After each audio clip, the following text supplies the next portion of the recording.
Bismillah ar-Rahman ar-Rahim. Alhamdulillahi Rabbil Alameen. Allahumma salli ala Muhammadin wa ala alihi wa sahbihi wa sallam. Assalamu alaikum wa rahmatullahi wa barakatuh. My dear brothers and sisters, may Allah subhanahu wa ta'ala bless you and guide you and keep you on the right path. Today, we're going to be talking about khamr. Khamr means wine, but in reality, the Prophet sallallahu alaihi wasallam, he said in the hadith was collected by Muslim in his Sahih, every intoxicant is khamr. And every type of khamr is haram. So everything that intoxicates you is considered to be khamr. And so whatever Allah and His Messenger have said, either in the Quran of course, or on the tongue of the Prophet sallallahu alaihi wasallam, applies to all intoxicants, whether that is hashish, marijuana, LSD, cocaine, heroin, ecstasy, whatever it may be. All of these things are considered to be khamr. They are all intoxicants. And that doesn't matter whether it's wine or spirits or beer. Anything that intoxicates you comes under the definition of khamr. And as we know, in the early days of Islam, the Arabs were hugely addicted to wine. In fact, they were so fond of wine, they were probably even more fond of wine than the French. And the French are very fond of wine. And they even used to have poems about wine. In fact, most of their poems were about either wine or war or women. But subhanallah, Allah subhanahu wa ta'ala sent to them a messenger, Muhammad sallallahu alaihi wasallam. And Allah subhanahu wa ta'ala sent to them, and indeed not only to them, but to all of us, to all of mankind, His guidance, the guidance from the knowledge of Allah subhanahu wa ta'ala. And through that guidance, they were able to leave drinking wine.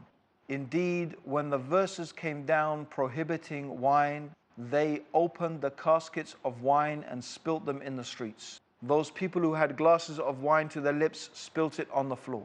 In fact, they said that the streets of Medina were rivers of wine for that day, as people destroyed themselves. No authority, no police, no one. You see what we were talking about before? The internal police force, the taqwa, how Islam is training everybody to be primarily responsible over themselves through the consciousness of God, through being mindful of Allah. So this is what they did. And all because Allah subhanahu wa ta'ala had prohibited it. Now in the early days, the wine was not actually prohibited, but Allah subhanahu wa ta'ala was already revealing verses that was giving to those people a hint, the clue, that being intoxicated is not something that they should do. The reason for that, the primary reason, is because being intoxicated is something that confuses the mind. It destroys the mind and it does not allow us to think properly. And so preserving our mind is of the utmost importance. There are many other reasons which insha'Allah we will talk about some of those reasons later. But right now let's get back to this verse where Allah subhanahu wa ta'ala, first of all, He told them that they are not allowed to approach prayer while they were intoxicated. So the first verses of the Quran were about prohibiting praying while they were intoxicated. Now, of course, Muslims pray 5 times a day. So it's pretty difficult to find a time to drink a lot of alcohol if you're praying 5 times a day. So if you think about that, already Allah subhanahu wa ta'ala, by prohibiting them from being drunk while they were praying, was already making it difficult for them to, and already preparing them to give up the alcohol. Allah subhanahu wa ta'ala had already then said that in alcohol there is some good, but there is also much evil, and the evil is more than the good. Maybe there's a benefit in one man finding happiness with another man and they live a nice, happy life and they love each other and this and that. Well, okay, maybe there is some benefit, but we would say that the harm of that on the individual, and there is a physical harm in that in the individual, as well as the potential harm for the society, outweighs any benefit. This will be the same with all of these things that we are mentioning. So yes, alcohol may have some benefit, but in reality, the harm is much, much more than the benefit. Finally, Allah subhanahu wa ta'ala, He revealed, O you who believe, khamr and arrow shuffling Idols and divining arrows are only an abomination from the works of shaitan. Therefore, leave it so that you may be successful. Shaitan only desires to arouse hatred and enmity among you with khamr and arrow shuffling, and to keep you from the remembrance of Allah and from prayer. Therefore, will you not leave it off? That is not really Allah saying, why don't you? No, it's meaning in Arabic, it's a very emphatic way of saying, leave it. Don't do that. And so what are the harmful effects? Of course, shaitan, the devil, wants us to forget Allah. He wants us to be far from Allah subhanahu wa ta'ala. He wants us to leave off prayer. And this is one of the effects of being intoxicated. One of the effects of being intoxicated is that it produces within you a superficial and artificial feeling of happiness, of escaping, I suppose, in many ways. If you look at most drugs, most intoxicants, they are a form of escapism. They are a means through which and by which a person escapes from the realities of life. And sometimes the human being may imagine that that is beneficial for them, but in reality it is not beneficial for them. The real way to deal with life is to understand life properly. And you understand life properly when you know that you have a Lord who is your creator, who you should worship.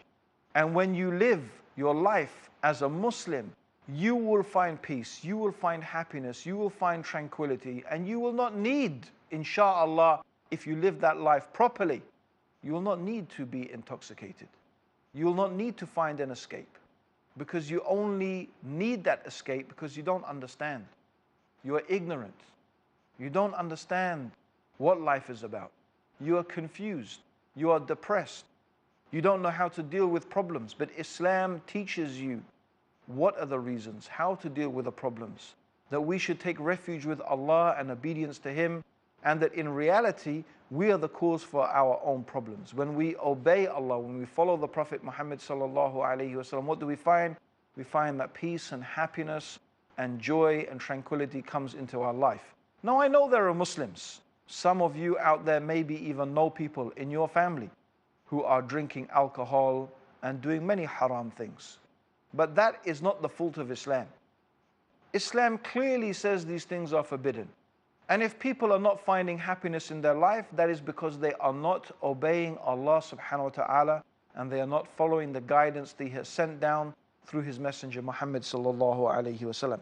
So when these verses came down, it's very clear.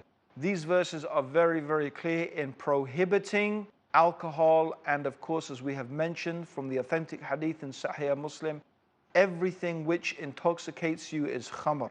So the command is very clear to abandon everything that is intoxicating.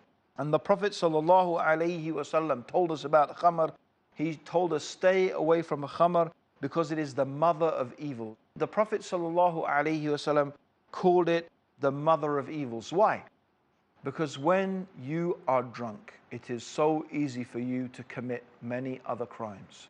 When you are drunk, it is easy for you to commit fornication. It's easy for you to commit adultery. Part of the effect of alcohol is it makes you shameless. You will fight other human beings. You may even kill a person. And it happens, not maybe, it does happen. And it happens frequently. The things that human beings normally feel very shy, they feel really constrained from doing those things, and it's in their nature. When they drink alcohol, they lose their inhibitions. They lose those things that prevent them from doing those crimes, and it becomes very easy for them to do all sorts of forbidden things. And that is why it is called the mother of evils. And we only need to look at the statistics in those countries where alcohol is easily available to see the crime that is linked to alcohol. In fact, something like 60 to 70% of all crime in the United Kingdom, for example, is linked to alcohol. Maybe from 60 to 70, even more, is linked to alcohol. We're talking about murder, we're talking about violent assault, we're talking about robbery. So much of the robbery and theft is linked with drug abuse and substance abuse. People who are addicted to drugs, stealing even sometimes from their own family, their own parents. Look at the crime that results from taking and being involved in intoxicants, whatever they are. So brothers and sisters, you can see that this is a really terrible thing. It is really a truly corrupting thing. It corrupts the individual, it corrupts the society. It is bad for the individual, it is bad for society. So alcohol, intoxicants, drugs, their effect is widespread, not only on an individual level, but a social level. No wonder Allah subhanahu wa ta'ala has made this forbidden. And it is incredible to think that any civilized society actually allows alcohol to be processed, to be sold, to be made, to be drunk, to be taken. There's no difference between alcohol and drugs. In fact, interestingly enough, recently there is a whole controversy in the West about marijuana. And one of the experts there has been saying that actually alcohol is much more dangerous, or at least as dangerous as that. They actually sometimes using it as a reason to legalize marijuana. In fact, that's ridiculous. Alcohol should be banned as well as marijuana. All of them should be forbidden. No one should have easy access to what ultimately is death and destruction and corruption of themselves and of society.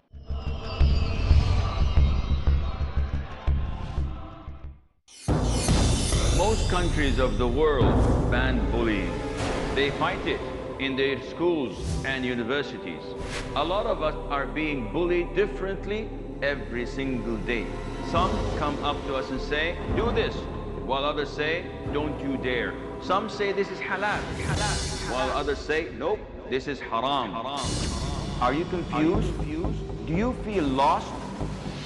Join me in Umdat al-Ahkam, where, with the grace of Allah, we will learn the proper knowledge from the Quran and from the Sunnah, which would help stop this kind of bullying. Join Asim Al-Hakim in Umdatul Ahkam tonight at 11:30 p.m. and repeat telecast at 6 a.m. Saudi Arabia on Peace TV. Where truth is hidden, misleading quotations create confusion. Where truth is hidden, lack of knowledge and wisdom cause upheaval and commotion. Where truth is hidden, manipulated scriptures and twisted facts emerge. This very hidden truth creates false propaganda, mayhem, chaos, disorder, and turmoil in our lives and the world order. But is there anyone with courage and wisdom? What is the truth, and who has the courage to expose it?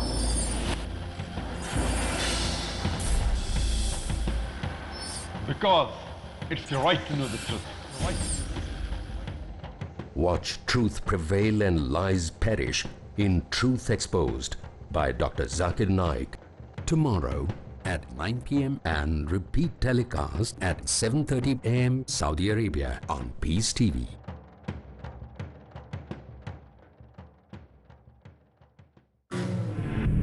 Tawheed is our way to salvation. Allah subhanahu wa ta'ala says, وَمَا خَلَقْتُ الْجِنَّ وَالْإِنسَ إِلَّا لِيَعْبُدُونَ. I have not created jinn and mankind except to worship me. Also Allah says, verily we have sent into every nation a messenger proclaiming worship Allah and shun false deity. To know more about Tawheed, join me, Salim Al-Amiri, only on Peace TV. Join the institution advocating the oneness of Allah. Join Salim Al-Amri in Kitab al-Tawheed next on Peace TV.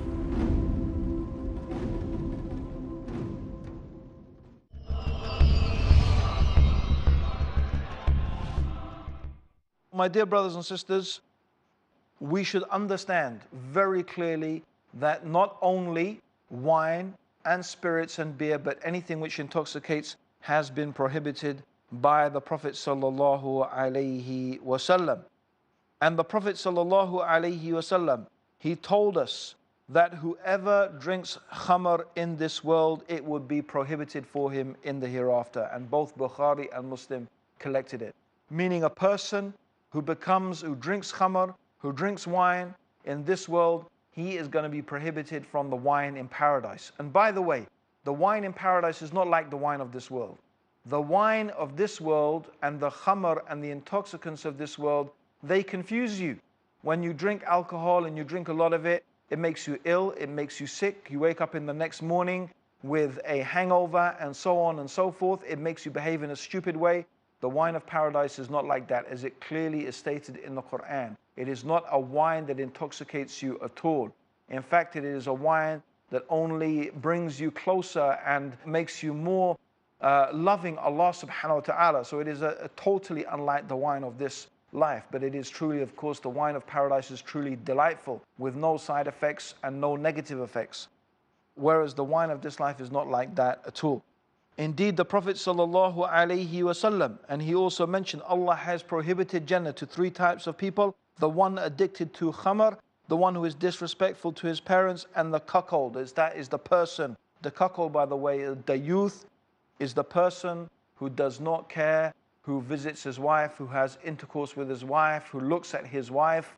And that is something we should have mentioned in the previous lectures, actually, concerning fornication and adultery. A man should have honor. He should have self-respect. He should have dignity. He should hate that another person looks at his wife or commits any type of lewd act with his wife. That is part of there is no good in a man who does not have honor like that. He's not a man, really. You could only describe him as a male. He's not a man. So, brothers and sisters, that is also going back to, of course, the issue of khamr. Also, one of the terrible effects of khamr is that the salah, the prayer of a person who drinks khamr, will not be accepted for 40 days. In fact, that's how long it takes for the substance to pass through your body. So whoever takes khamr, their prayer will not be accepted for 40 days. However, it is still obligatory for the person to pray. There are two important things here. Number one, the obligation of praying, and number two, the blessing of praying. So the person who leaves the obligation of prayer, we've already talked about that. That person, according to many scholars, leaves Islam, becomes like a person who is not Muslim at all. So if a person drinks khamr, their prayer will not be accepted, meaning they will not get the blessing and the benefit of the prayer, but they must perform the obligation, even if they drank alcohol. So that is one of the spiritually negative effects of drinking khamr, of being intoxicated. Any type of intoxication doesn't mean only wine. Of taking any type of intoxication, as we said, all of these things that where Allah subhanahu wa ta'ala is talking about the prohibition of khamr is also to all those other types of intoxication, whether it's LSD or heroin or marijuana or hashish or whatever, ecstasy or whatever other things people are concocting and taking up these days. May Allah protect us from that. Okay. Also, the Prophet sallallahu alaihi wasallam, he said that the person, when they take khamr, when they take intoxicant, they are not a believer. We mentioned that similarly concerning the adulterer and the fornicator. Their iman leaves them. Their iman hovers above their head. It's like a shirt that's lifted off them. This is also the case for the one who drinks khamr. When the person who drinks wine, their faith leaves them while they are in that state, in that condition. Now also, my dear brothers and sisters, may Allah subhanahu wa ta'ala protect you and guide you and keep you away from these terrible afflictions like the drinking of alcohol. The Prophet sallallahu alaihi wasallam did not only prohibit the drinking of alcohol, he sallallahu alaihi wasallam also prohibited us from those things that are going to lead us towards that. That is why the Prophet sallallahu alaihi wasallam said, truly Allah has cursed khamr. Truly Allah has cursed khamr. He cursed the one who produces it. 10 people are cursed concerning khamr. 10, that's 10 there. 10 people are cursed concerning khamr. Number one, the one who produces it, the one for whom it is produced, the one who drinks it, the one who serves it, the one who carries it, the one for whom it is carried, the one who sells it, the one who earns money from the sale of it, the one who buys it, and the one for whom it is bought. This makes it absolutely clear that it is haram for anyone to sell khamr. There are many Muslims selling alcohol. Your money is haram, and we're going to be talking about earning haram money and what is the consequence of earning haram money. And very briefly, my brothers and sisters, if your money is haram, your food is haram, your clothing that you buy from it is haram, your drink that you drink from it is haram, your charity that you give from it is only going to sink you further down into the hellfire. No Muslim should have any business earning their money from that which is haram. If it is, that money will only bring you misery in your life and the life of your family. Selling alcohol earns the curse of Allah subhanahu wa ta'ala upon you. It is very sad to see that there are Muslims who sell khamr. Truly, those people are cursed. And some of them are even more cursed because they add to that an evil saying is that we are only selling alcohol to non-Muslims. It doesn't matter. No. Every Muslim should be concerned about the well-being of every other human being. The fact that you are selling alcohol to a non-Muslim does not make it halal. It is not permissible for you to deal in anything that is haram, even if you are selling it to a non-Muslim. And also, the effect of alcohol is upon the whole society. How is it you live in a society and you sell alcohol? How do you know it will not be your sister, your mother, your brother, your own children who will not suffer from a car accident of a drunk, or from the murder of a drunk, or from any other evil that takes place as a consequence of people drinking alcohol? How is it as a Muslim you live in a society and you are not concerned with contributing to the well-being of that society? How is that compatible with Iman when it is a duty and obligation upon every Muslim to enjoin what is right and to forbid what is wrong?